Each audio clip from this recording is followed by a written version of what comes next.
Yep.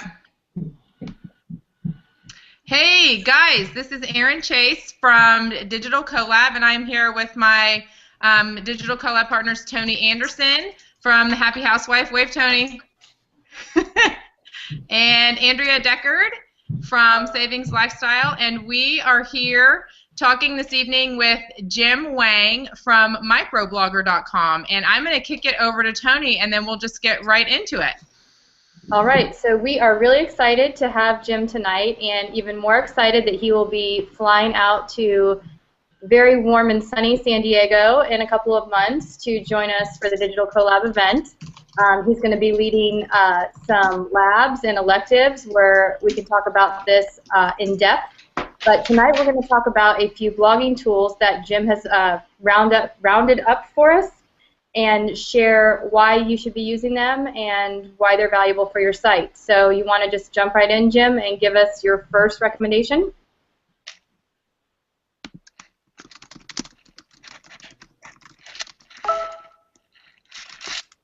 Or not? I think Jim's having technical difficulties. He had didn't somebody cut the cable in his neighborhood or something? So he's working from a MiFi connection. Yeah, he lost his internet earlier today, and we tested it, and it should be working, so we'll see. If not, I have his list. We can talk off of it.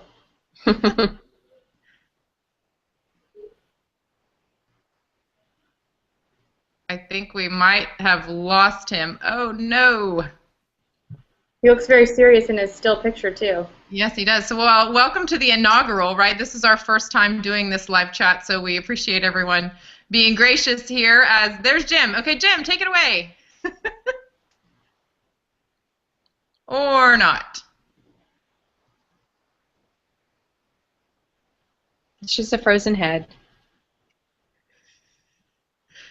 Well, I know one of them is something that Erin is actually familiar with. So when Jim sent us the list, Erin got all excited because it's one that she found like a few weeks before. So we could probably talk about that one until he chimes in. Erin, do you want to mention the optimizer button thingy? The technical word for it. Yeah, the technical word. Right. So one of the things on Jim's list that I was really excited to see, and I sort of teased about in our Facebook room the other day, was a free resource for call to action buttons. And call to action buttons are not something that I see very often in blogs, and I think this is one of the things Jim was going to talk to, especially in the niche that we're in, you know, whether it's frugal lifestyle or coupon blogs or homeschool blogs. I think that one of the things that we do is we, you know, share with readers different resources that we come across. Whether it's affiliate related or not, I don't think it matters, but I think that call to action buttons can be really effective in driving readers where you want them to go. So buttonoptimizer.com is one of the tools that was on Jim's list. And basically, it's a free, if I can use it, anybody can use it, okay? I'm not techie and I'm not graphic design oriented at all, but I can, you know, pull colors from a hex, I can pull hex codes, I think hex codes, is that right? For different color files and match them. I do know how to do that. So you can create really simple call to actions buttons with this very free and, sorry. We're trying to get Jim back in the call. This resource. So if you just go to buttonoptimizer.com, you can change the text, you can add shadow, you can save it as a PNG file. Really simple ways to, maybe you've done a sponsored campaign for a company and the recipe is living on another site. You could say, you could have a get the recipe button that would link over to where the recipe lives on that, you know, on that website. You could also, if it's allowed and you're allowed to add these, I know certain affiliate deals and offers are very strict in what you can and can't use in your post, but if you're allowed, I would certainly put a big flashy red or whatever color that matches your site button that says get this deal or snag this sale or whatever phrasing you can use. And another great thing about those as well is you can swap them out. You can put the post up one day with one messaging. You can put it. You can socialize that same post again the next day with a different call to action button. It takes you literally 30 seconds to change and re-upload. And you can see which one of those converts for you, which messaging converts. It's A/B testing for the button messaging. So I think that's how I plan to use Button Optimizer, and I'm probably sure that Jim was going to say something similar. I'm not sure. So anyways, that was one of the tools on his list. And have we gotten Jim back yet? Let me see if I need to re-add him. So yeah, do either of you guys have any thoughts on the Button Optimizer? I've seen a couple people use that, and I know when you found it initially, it was one of those things where I said, I'm sure it can be hard code into the site, but that's definitely a really nice thing for somebody who does have a viral post and they don't have time to get with a tech person and get something created really fast. That, I think, would be an amazing resource to have a really strong call to action for somebody too.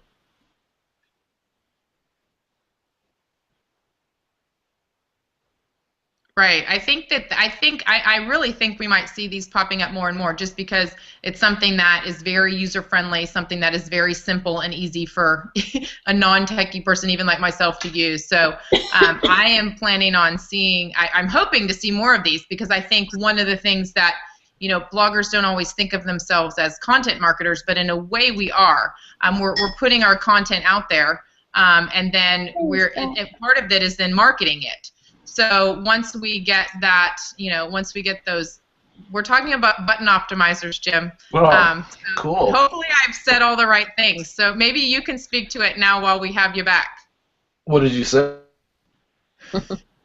I said that I hope to see more of these. I think they're a great and really easy way to do call to actions for the non-techie, non-designer person like myself to, instead of having them, as Andrea said, hard-coded into the site, you can quickly update them, add them into posts, change them to do A/B testing on what the message is that's actually on the button, and just I think that could be a great strategic way to increase conversions for different types of posts.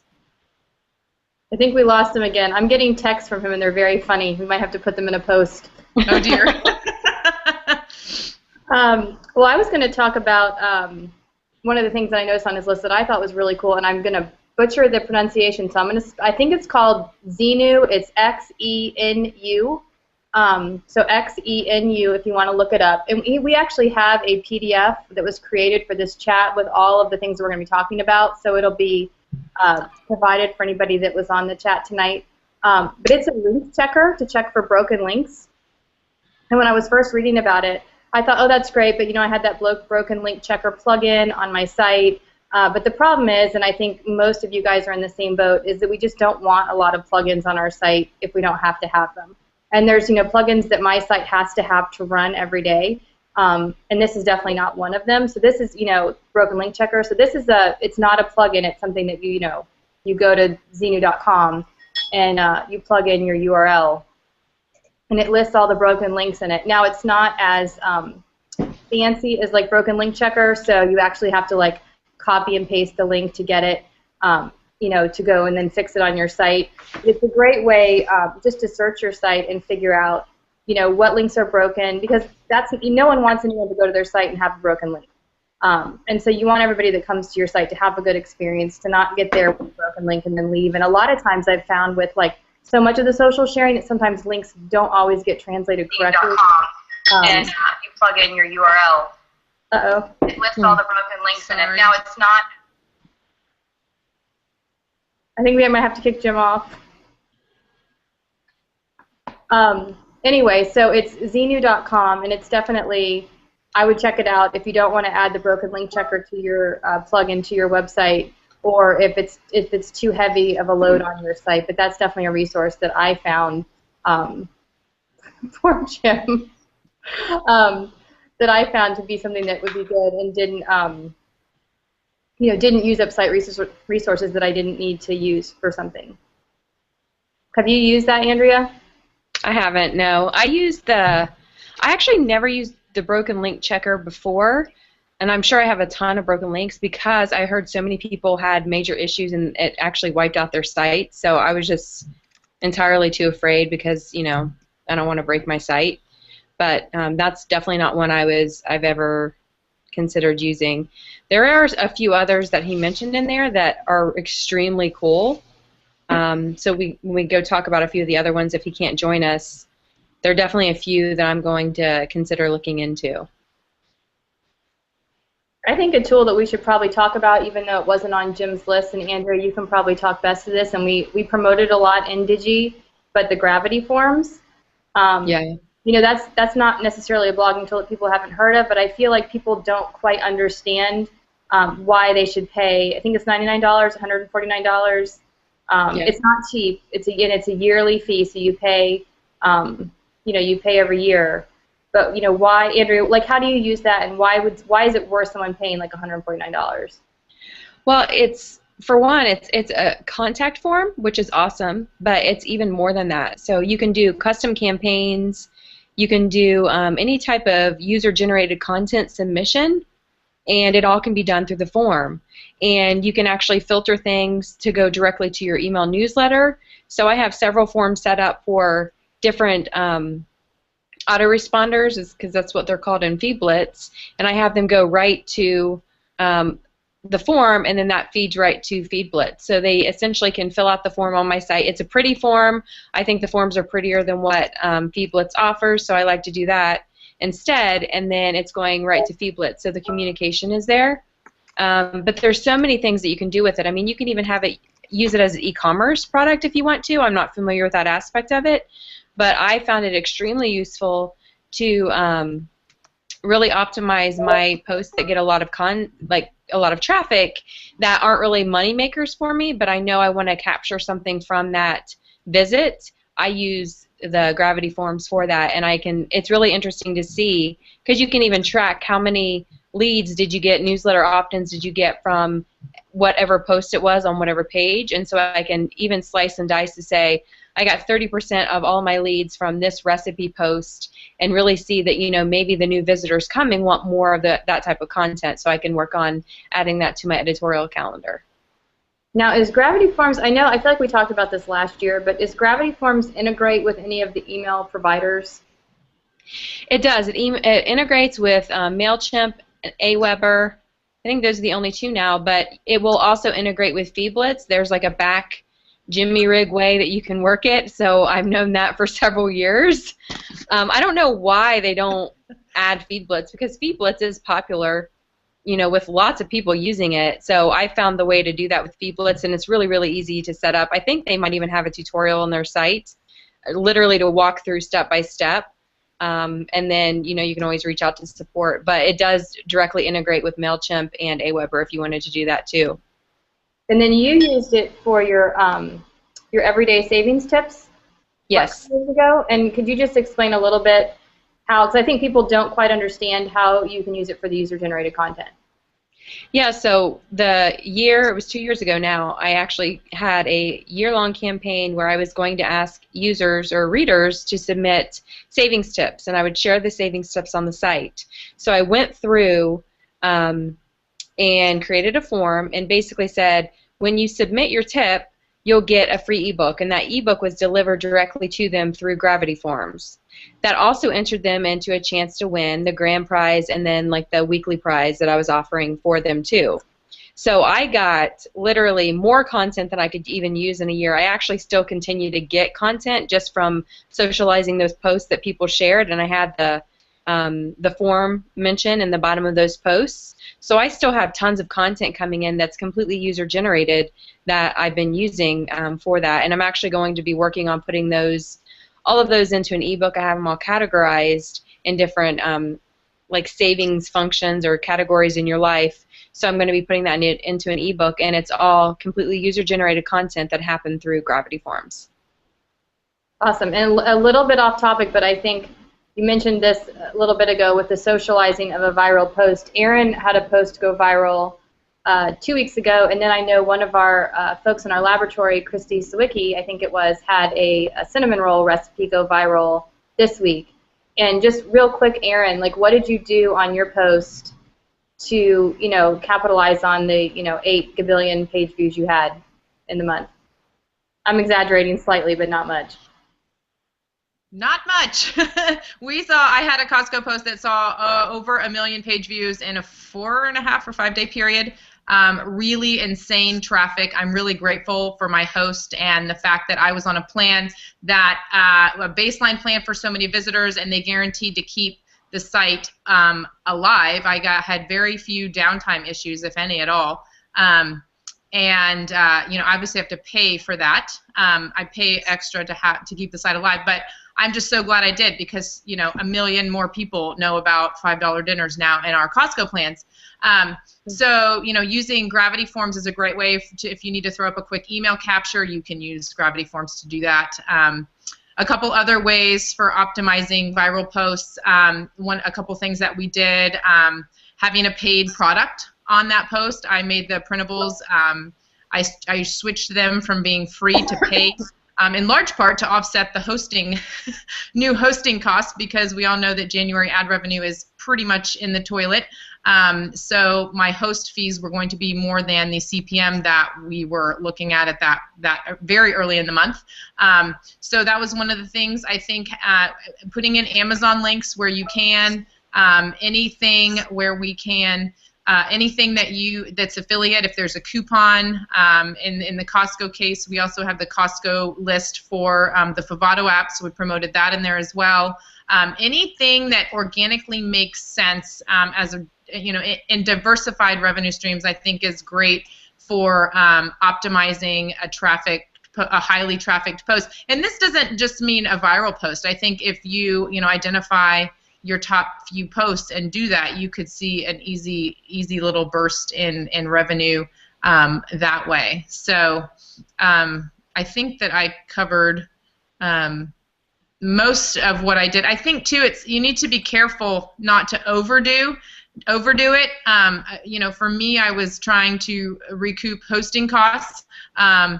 And then we have traffic has plateaued at a much higher level than it did before, I think, as a result of that viral post. So just really be careful not to overdo it, and keep a really strong balance in connecting with your readers, but as well it is your business, so capitalizing and monetizing in diverse ways, I think, makes sense too. So, and one of the tools that Jim recommends, and I actually find this a little bit not controversial like Miley Cyrus, but controversial in the social tools world.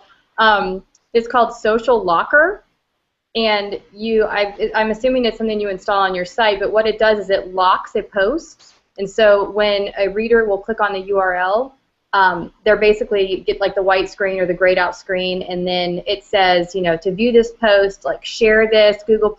So they have to perform an action. They don't pay, but there's like a social action involved in, being able to read that post. So when I first saw it, I thought, oh no, I would never do that, like terrible user experience. But then I thought, I don't know, will people share? The post is already, theoretically going viral, I guess. That's why if it's a post that you're putting out there because, of the high traffic, it's already being, shared pretty crazy. So, I don't know, what do you think? To me, it's still a no way, but. Yeah. That's one that I actually considered. Like, I'd have to look at the plugin to see what the features were, if you could just do it for certain posts. Like if you know that there is a viral post or something like that, I would consider. I'm all about testing everything. So, especially if it's an older post that's getting you traffic and you know that it's not going to affect your current readers, because we all know that our search traffic visitors are different than our everyday readers, and we tend to not want to change anything for our everyday readers because those are the people that we really are writing for, but we do want to get some of that search traffic. So it's kind of similar to the Chitika plugin, where people are like, oh, I don't like those ads, or even content, I don't like them. Well, you can set it up however you want. So if you want to test it and you're not getting any negative feedback, and I know that people won't always give negative feedback either, but I just think it's worth a test to see how many shares you get on something and see if it works for you. So. How old of a post would you put? Like, what are you thinking? Like, you talking about a post from last year or a post from a week ago? But what would you think? I would even consider putting it on a post like that's a week old. That's how I had my Contera and Chitika plugin set up, a week old, because my readers that are subscribing are getting the fresh content in their email in the inbox, and then any content that I have really on the front page, which my design's changing soon anyway, but any of the content that I have on my home page will likely have fallen off, so it wouldn't necessarily be there. So it's not like they're going to be able to grab it or get to that to, you know, be asked to socialize something to see the rest of the content. Yeah, and I'm pretty sure from what I read that it's just you can set it on a post specific. It's not like site specific, but I have to look into it a little more. So that's Social Locker. Yeah, I thought that was cool. I also thought that the other thing that he mentioned was the critique.com. That scared me. Yeah, it's kind of scary. It's CRITICUE, and it's basically a site where you ask them for feedback for your site, and you don't have to pay anything. You pay by giving other people feedback on their sites. So, you know, and going through a site redesign now, and knowing that I've been planning this out for literally 6 months, and have just been such a wuss to pull the trigger, to be very honest. And now I'm just like, I don't care, so we're doing it. But I think it's so good to get other people's feedback. Even like, you know, with our experience with testing things out, you know, with some of the clients that we worked with, and knowing that it may seem like a no-brainer to us, but when other people look at a product or look at a site or whatever it might be, they look at it and they think, this is so confusing. I hate it. I hate it. And I've heard other bloggers, actually in the past couple months, other people in the frugal blogging space, they've changed up their layout so much, and people are just going, they're just in an uproar, and I'm thinking, if you don't use that site, why do you care, you know? They're just looking at it like, oh, it's so different and I don't like it. Well, you're not using the site, so I'm guessing that person doesn't really care about your opinion, unfortunately. But I think this critique.com could be cool, you know, before you pull the trigger on something, to just have other people give you feedback and return the favor. Recently, I've had a couple people email me and ask me, like, my slider on my current design. And they said, I love your slider. What is it? Well, it's custom developed, so you can't really, it's not out of the box.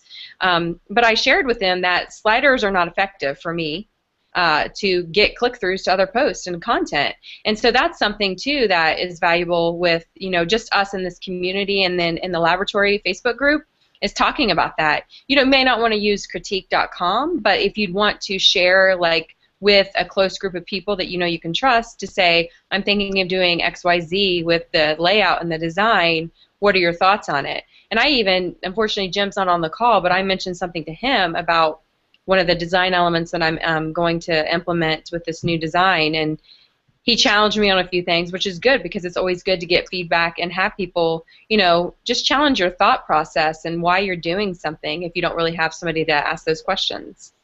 Well, I think the interesting thing about critique is that I think a lot of times we tend to be in circles or groups with people that blog about similar items, you know, similar things that we blog about. And so, you know, I don't know exactly who's on critique.com, but it would seem to me it's probably a varied group of people, that probably stuff like affiliate marketers and, you know, people, web designers and developers and things like that. But you might be able to get a different perspective outside of, like, we're all looking at the same sites every day, right? Like, we're all looking at each other's. So, you know, we're probably things we don't notice that other people, like a new visitor to your site, like, say, the Costco post that went viral, you know, might find very difficult on your site to navigate, which we wouldn't have noticed because we're used to a certain look or style, you know, because we all kind of rotate around to the same places. Mm-hmm. Right. Yeah, I think having a different perspective, I think that's spot on, and I think that's where we can find the power in something like critique.com and getting that outsider perspective, because what you think is going to be really innovative or a new trend may be a complete flop, and you could have avoided, you know, a disaster by having other people take a look at it before it goes live, or, you know, tease it, you know, have them look at it the night before you pull the trigger the next morning or whatever, just to get some really honest feedback from people who might not give it to you otherwise on a different platform or through email or whatever, but that, you know, critique would be sort of like a, quote, safe place where you could, you know, share honestly what you think about someone's design or things like that. So, and like anybody watching the Hangout tonight could give Tony a critique on the paint colors on our wall. I know, right? We have lots of colors. There's some on the other side. Yep, there's some on that side. I don't have a room that doesn't have paint samples on the wall, so you know. Oh my word. Okay, we have a little more time, and there was one more that I wanted to talk about, only because I think we're all in that sell your content to bloggers room, or if we're not in that one, we're in something similar. And there's a tool called Copyscape. It is not free. You pay 5 cents a search, so I mean it's basically free. And you have to buy 100, I think 100 searches at a time, so $5, something like that. And basically you plug in the content and see if it's anywhere on the web. I think this is really valuable because I've bought stuff from that room. It's not against anybody who posts in that room. There's a lot of great people, but I think as more and more bloggers are purchasing content, and there's more and more people coming into that room that maybe they didn't get it referred from our network. We don't have some sort of connection to them. We don't necessarily know we can't vouch for them, right? So I think if you're buying content or if you're doing a lot of that sort of thing and you want to make sure it's not duplicate, Copyscape seems like a great tool.